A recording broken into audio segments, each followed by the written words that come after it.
नमस्कार मित्रांनो, मी प्राध्यापक गजानन नेरकर, DSG अर्थजागृती या शैक्षणिक चॅनलमध्ये आपल्या सर्वांचं हार्दिक स्वागत आहे. मित्रांनो, आजचा जो विषय आहे तो आहे हेल्थ इन्शुरन्स, म्हणजेच आरोग्य विमा घ्या आणि चिंतामुक्त व्हा. तर खऱ्या अर्थाने मित्रांनो, आपण विविध प्रकारच्या गुंतवणुकी करतो, त्याच्यामध्ये आपण लाभाची अपेक्षा ठेवतो, त्याच्यामध्ये आपल्याला चांगले रिटर्न्स मिळतील याची अपेक्षा ठेवतो. त्याचबरोबर हेल्थ इन्शुरन्स हा सुद्धा एक असा गुंतवणुकीचा पर्याय आहे ज्याच्यामध्ये भविष्यामध्ये तुम्ही हजारो लाखो रुपये वाचवू शकता. तर हे हेल्थ इन्शुरन्स म्हणजे काय आहे हे सुरुवातीला समजून घेऊ. तर मित्रांनो, हेल्थ इन्शुरन्स हा इन्शुरर म्हणजे इन्शुरन्स कंपनी आणि पॉलिसी होल्डर यांच्यामधला एक करार असतो की एक ठराविक रक्कम प्रीमियमची भरली जाते, त्यासाठी सम इन्शुअर्ड मिळतं जो पॉलिसी होल्डर आहे त्याला. आणि हे सम इन्शुअर्ड कशा स्वरूपात मिळतं, तर समजा पॉलिसी होल्डर हॉस्पिटलमध्ये ॲडमिट झाला, त्याला काही खर्च आले तिकडे, तर तो सगळा खर्च हा हेल्थ इन्शुरन्स कंपनी देत असते. कॉन्ट्रॅक्ट ऑफ इंडेमनिटी असं म्हणतात याला. कोणत्या कोणत्या प्रकारचे हेल्थ इन्शुरन्स उपलब्ध आहेत मित्रांनो, तर इंडिव्हिज्युअल हेल्थ इन्शुरन्स आहे ज्याच्यामध्ये वैयक्तिक प्लॅन घेऊन माझं कवर इन्शुरन्स कंपनी मला देऊ शकते. दुसरा आहे ग्रुप हेल्थ इन्शुरन्स, म्हणजे अनेक मेंबर्स. आता हे नॉर्मली एखाद्या ऑफिसमध्ये किंवा एखाद्या ग्रुपमध्ये होत असतं. अनेक एम्प्लॉईज मिळून एक ग्रुप हेल्थ इन्शुरन्स घेतात, पूर्ण ऑफिस कवर असतं त्या प्लॅनमध्ये. त्यानंतर तिसरा जो आहे तो family floater health insurance. Family floater म्हणजे काय, तर एकाच परिवारातील अनेक सदस्य त्या हेल्थ इन्शुरन्सचा लाभ घेऊ शकतात. जसं की नवरा बायको, त्यांची मुलं, किंवा आई वडील आणि त्यांची मुलं. तुम्ही विवाहित असाल तर तुमची संपूर्ण जॉईंट फॅमिलीसुद्धा तुम्ही फॅमिली फ्लोटरमध्ये कव्हर करू शकता. पुढचा जो प्रकार आहे तो आहे सिनियर सिटीजन हेल्थ इन्शुरन्स. हा विशेषतः ज्येष्ठ नागरिकांसाठी हेल्थ इन्शुरन्स अवेलेबल असतो मित्रांनो. 60 वर्ष वयाच्या वर जे आहेत त्यांना ज्येष्ठ नागरिक मानलं जातं आणि त्यांना ही हेल्थ इन्शुरन्स पॉलिसी घेता येते. याचा प्रीमियम जो आहे तो थोडासा जास्त असतो, कारण वय जसं वाढतं तसं हेल्थ इन्शुरन्सचा प्रीमियम पण वाढत असतो, हे लक्षात ठेवा मित्रांनो. त्यानंतर क्रिटिकल इलनेस, अगदी गंभीर स्वरूपाचे जे आजार आहेत जसं की पॅरालिसिस किंवा कायमचं अपंगत्व, डिसेबलमेंट आणि बाकीचे जे क्रिटिकल आजार आहेत ते कव्हर करण्यासाठी एक वेगळी हेल्थ इन्शुरन्स पॉलिसी तुम्हाला मिळते, क्रिटिकल इलनेस पॉलिसी. त्यानंतर टॉपअप हेल्थ इन्शुरन्स. टॉपअप म्हणजे काय, तर एक्झिस्टिंग पॉलिसीच्या वर तुम्ही ॲडिशनल इन्शुरन्स घेऊ शकता. उदाहरणार्थ माझा इन्शुरन्स 2 लाखाचा असेल तर मी 2 लाखाचं टॉपअप घेऊन आणखी माझा इन्शुरन्स 4 लाखाचा करू शकतो.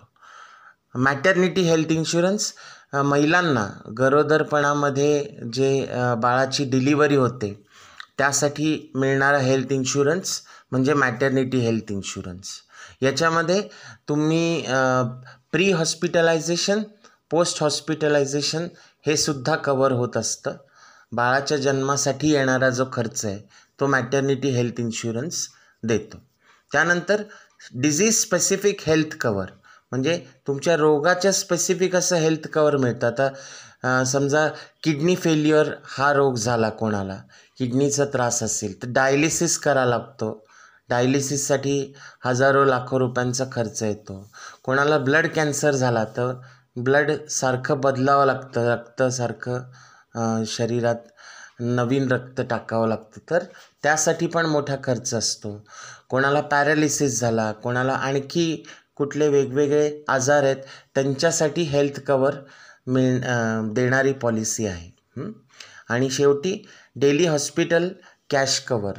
आता दैनंदिन जे खर्च होता हॉस्पिटलमध्ये, समजा एखादी व्यक्ती 25 दिवस 30 दिवस हॉस्पिटलमध्ये ॲडमिट झाली तर रोजचे जे खर्च असतात, काही औषधं असतात, पेटी एक्सपेन्सेस असतात, नातेवाईकाला काही वेगळे खर्च येत असतात, हॉस्पिटलच्या संदर्भात, तर ते सुद्धा कॅश कवर करणारी कंपनी उपलब्ध आहे.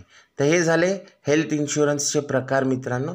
आता आपण आरोग्य विम्याचे फायदे म्हणजे हेल्थ इन्शुरन्सचे फायदे काय आहेत ते लक्षात घेऊ.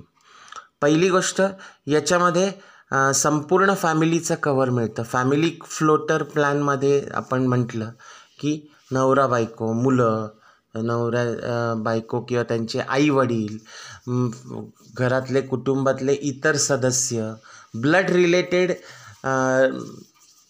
डिपेंडंट्स एवढेच कवर होतात. त्याच्यामध्ये एकाच कुटुंबातले अनेक व्यक्ती कवर होतात. संपूर्ण फॅमिलीला कवर मिळतं म्हणजे तुमची चिंता, तुमचे त्रास कमी करणारा हा प्लॅन आहे. त्यानंतर लार्ज नेटवर्क हॉस्पिटल. एका हॉस्पिटलच्या नेटवर्कमध्ये 50,000, 60,000 असे वेगवेगळे प्रमाणात हॉस्पिटल्सचं नेटवर्क असतं. म्हणजे एका कंपनीकडून जेव्हा मी इन्शुरन्स घेतो तेव्हा मी 40,000 हॉस्पिटलचा ऑप्शन माझ्याकडे असतो.